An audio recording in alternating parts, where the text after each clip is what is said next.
For today's video, you guys, we are going to discuss Bradycardia. And this is in accordance to American Heart Association protocol. Yes, yung ACLS.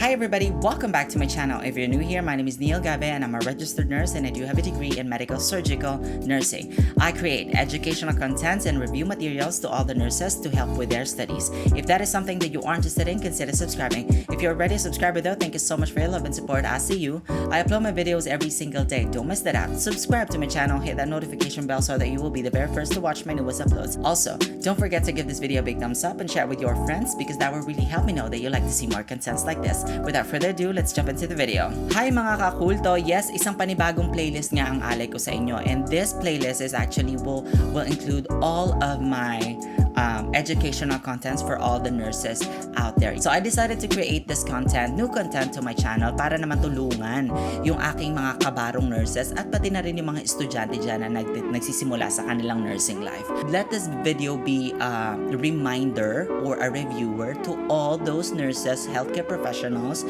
na magte-take ng kanilang certification sa AHA. Yes, we're gonna have a thorough discussion on how are you gonna manage Bradycardia, ACLS, and AHA protocol. In order for me to do that, I will switch back to my PC and I'll see you in a bit. So welcome back you guys. So nandito na tayo sa ating formal discussion ng Bradycardia. Yes. So this is all about the management of Bradycardia in a pre-arrest setting po. This is the guidelines or the protocols that we're going to be talking about for today is in accordance to the ACLS-Aha guidelines. Okay. O yung ating advanced cardiac life support. Now this reviewer or this video is really going to be I hope it will help those students or those healthcare professionals na kumukuha ng kanilang training certificate for AHA. Now, if you want me to do a thorough discussion about dun sa iba pang mga protocols, kagaya ng mga supraventricular tachycardia, sa mga arrest phase, and sa post-arrest phase, let me know sa comment section sa baba. But for now, we're just gonna focus here on the management of bradycardia in a pre-arrest setting. About ito sa Brady, so lahat mabagal. Ngayon, kung hindi ka pa nakakita ng ECG reading ng bradycardia, ganito po siya. Wow! Makikita mo yung talagang gap ng first peak mula doon sa pangalawang peak o doon sa mga succeeding peak natin ay napakalayo nga po. You guys, sa ECG reading, yung mga square na yan, may kanya-kanyang equivalent, may numerical equivalent yan. If you want me to do a discussion on how to read ECG reading, let me know on how are you gonna learn or make it easier for you to read ECG reading. Let me know sa comment section sa baba. Gagawin natin yun, ha? Okay, now let's talk about bradycardia. Okay, basahin natin to. Bradycardia is a slower than normal heart rate. The hearts of an adult at least usually beat between 60 to 100 times a minute. So, what I want you to really pay attention with, madali lang, paano mo ma-identify na bradycardic ang pasyente mo? Know your normal values. Napaka-importante po nun. So, sa heart rate natin o sa ating heart rate, ang normal po natin is 60 to 100 sa adults. So, what does it mean? Anything that is lower than 60 beats per minute is considered brady. Anything that is higher than 100 beats per minute is considered tachy. Okay, so gano'n lang kadali. Know your normal limit, 60 to 100 beats per minute. The moment na ma-identify mo na brady ang pasyente mo, meaning lower than 60 beats per minute, brady ito. Now, ano ang next mong gagawin once you already identify na brady nga ang pasyente mo? According to American Heart Association, ang management ng pre-arrest mo, may dalawang classification po ang ating bradycardia. So, stable. Ito, palitan ko lang yung cursor ko. Stable tayo or unstable. And the management depends on the type. Nabubulol pa ako, girl. Okay, so but before further proceed with the classification for further discussion about stable and unstable bradycardia, para mas mapadali ang buhay mo you guys, when you see a first degree AV block and mobits 1, same lang po ang management ng kung paano mo i-manage ang stable brady and unstable brady. Now, proceed na tayo. Sabi na may dalawang classification ng dito sa slide na to, may dalawang classification ng bradycardia, stable, unstable. Ano yung parameter mo paano mo malaman kung siya ay stable brady or unstable brady? OMG! Ang sabi ng American Heart, blood pressure. Yes, mga moms, blood pressure po ang number 1 parameter mo for you to identify kung ang pasyente mo ay merong stable brady or unstable brady. So anong normal value? Anong reading? Ito po. When you talk about stable brady, sorry na, hinihingal ako, ma'am. Ano, Twinnie? Ayusin ko lang. Okay. When you talk about stable bradycardia, ang blood pressure reading mo dapat dito is more than 90/60 millimeters of mercury. Again, masasabi mong stable ang iyong bradycardia if your blood pressure is more than 90/60. Tuturuan kita. Once na na-identify mo na brady to, so ang heart rate mo is less than 60 beats per minute, identify mo na ngayon kung anong dalawa lang naman ang klase ng brady stable, unstable. Check mo agad yung blood pressure. Ang blood pressure ko ba is more than 90/60? Oh, no. If your answer is yes, pwedeng 100/80, masyadong narrow yon. Sige, sabihin natin 110/70, you can consider that a stable bradycardia. Next, unstable brady. Yes po, unstable bradycardia. So kung kanina, greater than 90/60, masasabi mong unstable brady po ang pasyente kapag ang blood pressure mo is less than 90/60. Huwag mong pahirapan ang sarili mo, Beshi Wap. 90/60. Tandaan mo lang lagi ito. Trust me, ito ang hinahanap sa American Heart Association kapag nag-take ka ng certification sa kanila, okay? 90/60, yun lang lagi. At tatanungin mo, is it more than or is it less than? Laban. Okay, so proceed na tayo sa management. Since alam mo na ngayon kung paano mag-identify ng brady, ano na yung gagawin mo? Management na tayo. Management tayo ng stable bradycardia. Yes. Anong gagawin mo, nurses? Tingnan mo ang pasyente mo. Ganyan lang. Mag-eyes to eyes kayo. Tsareng! Hindi. Ang gagawin nyo po ay monitor. Since ang patient mo is stable naman at nagbabrady, kumbaga walang ang blood pressure ng pasyente mo is more than 90/60. This is now the perfect time for you to check for underlying medical condition ng iyong pasyente. Pwede mong ipasok dito kung permitted naman at hindi naman nag-a-agit ang pasyente mo, or if not contraindicated, you can definitely proceed with your sample. Now, sample is a different discussion. If you want me to do or to create a different lecture about your sample taking, let me know sa comment section sa baba. But once again, I would just like to point out, kapag po stable lang yung bradycardia, what you're gonna do is to monitor the patient. Next na tayo, unstable bradycardia. Now, this is now the exciting part. Oo, kasi masaya na tayo dito. Tsareng, masaya ka ba? Oh, sige, laban mo yan. Are you still following, ha? Hindi ka ba naliligaw dyan? Ilaban mo lang yan. Now, sabi natin ang unstable bradycardia is ang heart rate mo is less than 60 beats per minute at ang blood pressure mo dapat is less than 90/60 millimeters of mercury. Ngayon, paano mo siya tatandaan? Ano bang management mo? What? Oo, at para mas matandaan mo siya, isasama natin ang pinaka-famous na impersonator ni Ate Gay. Ano Si daw? Ate Gay talagang impersonator o si Ate Gay. Ayan. So, ayan siya. Tingnan mo lang na nakaturo siya kay May Himala at OMG. Labern. Todo na to. So, paano mo matatandaan to? Gumawa po ako ng table dito, ha? At I hope makatulong ito sa mga nurses dyan, sa mga kumukuha ng kanilang certification sa AHA. Now, ang sabi dito, ito siya, i-breakdown lang natin siya. A stands for atropine, T for transcutaneous pacing, D for dopamine, and E for epinephrine. Okay. So itong table na to, kung gusto mo i-screenshot mo siya tapos i-save mo sa phone mo kasi trust me, malaking tulong ito para sa preparation mo for your certification sa AHA. Now, paano mo siya tatandaan ha? We're gonna actually discuss each one of them in a bit, but I just really want you to pay attention na sequence po sila. Hindi po pwedeng lulundag ka. Hindi po pwedeng mauuna yung epinephrine bago ka nag-atropine. Hindi ganon. Wow! So 1, 2, 3, 4. Sequence po. Meaning, kapag hindi effective ang atropine mo, nagbigay ka ng dose, naka-maximum ng 3 mg dose ka na, proceed ka sa transcutaneous spacing. Hindi pa rin effective, dopamine. Hindi effective ang dopa, epi. Laban. Okay, so i-discuss natin to. Ang atropine mo po, paano mo siya tatandaan? Ang dose mo is 0.5 mg every interval of 3 to 5 minutes. Maximum dose mo ng 3 mg. So, may question ako sa'yo. Comment mo sa baba kung tama ka dito ha, kung anong sagot mo.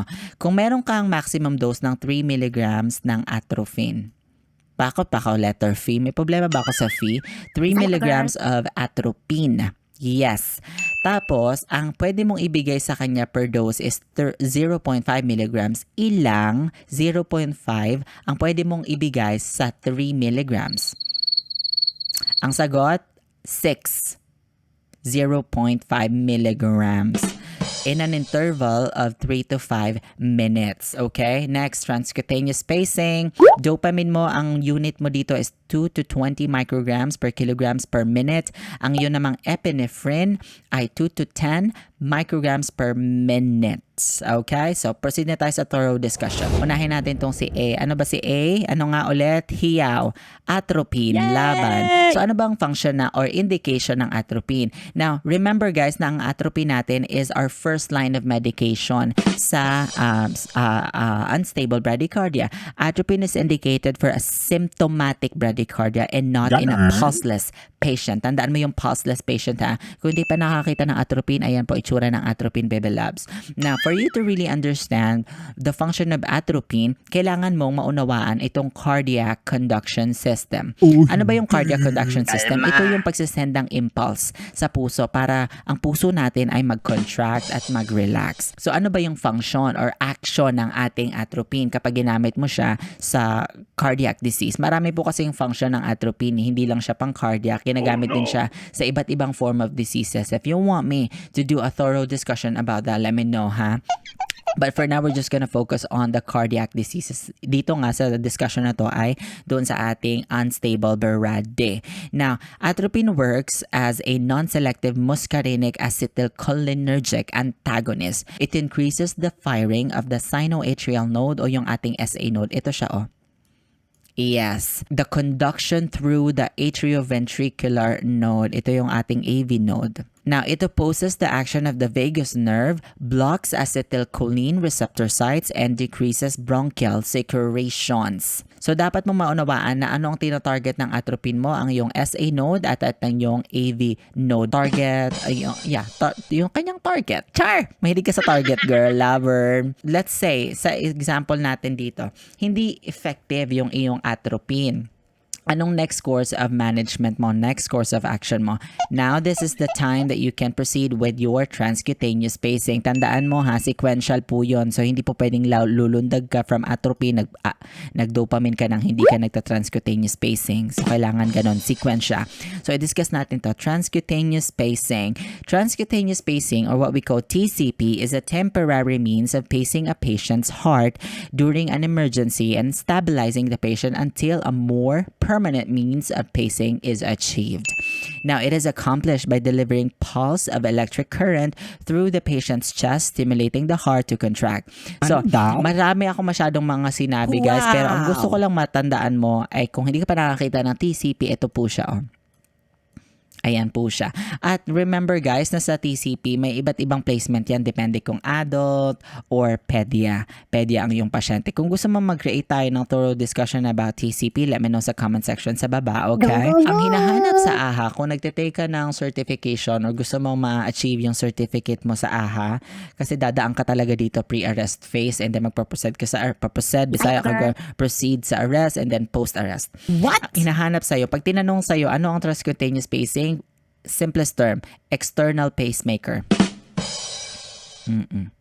Ito yung gusto nilang marinig sa'yo. What is TCP, external pacemaker? Ang hirap magsulat gamit ang mouse. Laban ko to. Pacemaker. Hindi ako titigil hanggat hindi ko nakukumpleto ang salitang pacemaker. Laban. Ayan. External pacemaker, transcutaneous pacing. Next. Hindi effective ang iyong TCP. Ano nang next mong gagawin? Dito ka na kay Dopa. Kilala mo to. Kilala mo to si dopamine, hindi pwedeng hindi. So, dopamine at low doses, it acts through the sympathetic nervous system to increase heart muscle contraction, force, and heart rate, thereby increasing cardiac output and blood pressure. Higher doses also cause vasoconstriction that further increases blood pressure. Ano nga ulit ang unit mo sa dopamine? Dos. 2 to 20. Anong unit mo? Microgram per kilogram per minute. Huwag mong kakalimutan yung unit, Ma'am Shi. Importante yan. Microgram per kilogram per minute. Dos.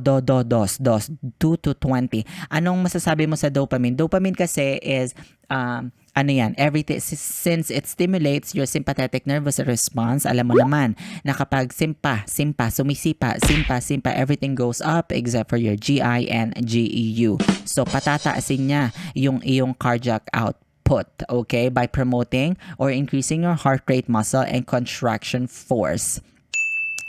Ito, ineffective ang iyong dopamine. X na tayo dito. Let's say, nandito ka na, nag-X ka na rin sa transcutaneous pacing at yung sa atropine. Atropine. Ano ba talaga yung phi? Atropine. Yan. Ineffective yan. Ang last course of action mo is yung E for epinephrine. Yes, ang ating wonder drug. Kung hindi ka pa nakakita ng epi, ito po siya, oh. Wow! Ganyan siya. Nakalagay siya sa vial. Okay. Now, epinephrine, ano nga ulit ang dosing mo dito? 2 to 10. Ano ang unit mo? Micrograms per minute. Yes, laban natin ang penmanship. Now, epinephrine provides a greater amount of hemodynamic support. Patients dying with bradycardia aren't truly dying from bradycardia itself, but rather from cardiogenic shock o yung low cardiac output. Kagaya ng ating dopamine, excitatory din to, or it enhances or it produces sympathetic nervous response. Everything goes up except for GI and GU. Yun ang ating function ng epinephrine. Once again, broad na topic to. Kung gusto mong gumawa tayo ng drug study about epinephrine and dopamine and some other drugs na na-mention dito sa video na to, let me know. Question, board exam type of question. How are we going to manage MOBITS 2 and third degree AV block? Kasi kung mapapansin nyo kanina, di ba, ang sabi ko, yung management natin sa MOBITS 1 and your second degree AV block ay same lang kung paano mo i-manage yung unstable and stable brady. Paano naman yung management ng MOBITS 2 and third degree AV block? Gigil ka, girl. Simple lang, mga kabaga. Hindi. Tatanggalin mo lang si atropine. Atropine is never an option for your second degree and third degree AV.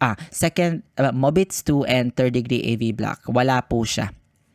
TDE ka lang agad. TDE. So, magpo-proceed ka agad sa okay, paano yan? Para hindi confusing. Pag na-identify mo sa ECG reading mo na may third degree AV block and MOBITS 2 ito. Same pa rin ang sequence, tinanggal mo lang si atropine. So, why is this being done by American Heart Association? There's actually tons and tons of debates. Kapag masasearch ka sa net, magsasearch ka sa mga forums natin, maraming mga forums about bakit ba kailangan hindi ibigay ang atropine, o bakit ba kailangang ibigay or hindi ibigay ang atropine. Now, thus the heart rates will not increase. There may be some action at the AV node. Tandaan mo kasi na ang target node ang tina-target ng atropine is yung AV node pati ang iyong SA node, 'di ba? Now, there may be some action at the AV node with atropine, but the effect will be negligible and typically not therapeutic. That's why it's not given. According to American Heart Association, as well as the most EMS protocols, recommends pacing without delay in treatment of high degree heart blocks, which include MOBITS 2 and third degree blocks. So kapag nakakita ka o naka-encounter ka ng Mobits 2 and your third degree blocks, hindi ka na mag-aatropine. Diretso ka na sa transcutaneous spacing. Okay? Now, next question. What is next after ATDE? Let's just say guys, na itong pusang to, sabi niya, ano na ba? Wala talagang effect. Unstable Brady pa rin ako. OMG! Nagawa ko naman lahat. Binigay ko naman lahat. Bakit ganito pa rin? Kulelat pa rin ako. Kalma ka. May solusyon ako para sa'yo, okay? Ang sabi ng American Heart Association, kapag na-reach mo na talaga yung nakumpleto mo na yung sequence na yun at wala pa rin ganap, this is now the time that you can seek expert consultation. Perfect. So, hindi ka nag-iisa. Pwede ka nang humingi ng tulong. Tulong ang kailangan mo ngayon at panalangin. Charing. Okay, next. Pwede ka pa rin ulit gumawa ng transcutaneous spacing.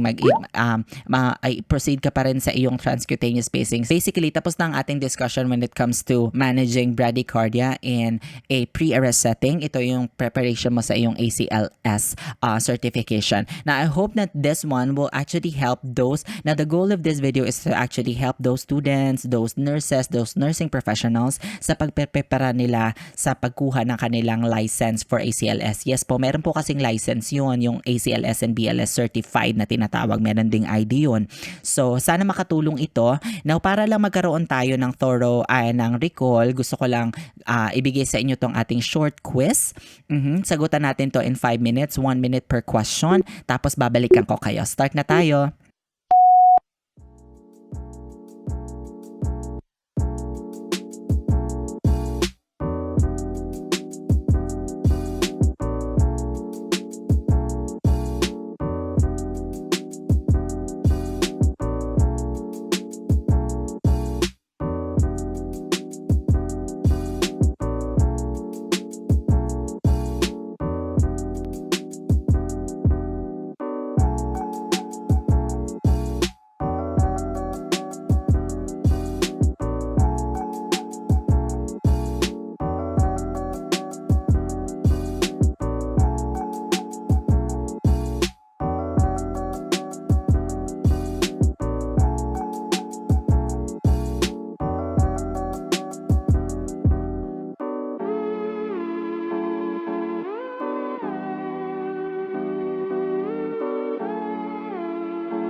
Alright. So, ayun na nga, nagbabalik po tayo. Sagutan na natin itong ating short quiz. Pero ano lang naman to, simple quiz lang to para lang talaga mas maunawaan natin lalo yung ating discussion for today. So, let's begin. Question number 1. What is the management for stable bradycardia? Ang sagot? Monitor. Simple! Sabi ko sa'yo eh. Next question. What does ATDE means? Anong sagot? Atropine, transcutaneous pacing, dopamine, and epinephrine. Okay, ATD. Okay. Next question. It is also called, dapat cold pala to, sorry. Ay, Diyos ko, ang grammar, ma'am. Sorry naman. It is also called external pacemaker. It is a temporary means of pacing a patient's heart during an emergency and stabilizing the patient until a more permanent means of pacing is achieved. Ang sagot, transcutaneous pacing or what we call TCP. Next, what is the range of normal heart rate? Sinabi ko sa ito, tandaan mo. 60 to 100 beats per minute. Laban! Next, how do you administer atropine? Okay, ang dose mo ay 0.5 milligrams, intervals of 3 to 5 minutes, maximum dose of 3 milligrams. Perfect! So, I hope may natutunan talaga kayo dito and let me know sa comment section. Give this video a big thumbs up if you find this one helpful at para mas ma-encourage ako na gumawa ng more educational contents para sa ating mga ka-nightingale dyan ha. Now, thank you so much you guys. I hope you enjoyed this one. Laban lang. Thank you so much you guys for watching. I hope you enjoyed this one. Help me grow my channel. #TeamKulto. Give this video a big thumbs up and share with your friends. Let me know what you guys think. Put them down on the comment section below. Also, don't forget to check out the other playlists I created for you. I'll be putting the links on the description box or simply click this icon button right here. Let's connect. Follow me on all my other social media accounts. Everything is at Neil Gabe. I'll see you around, baby. Mwah.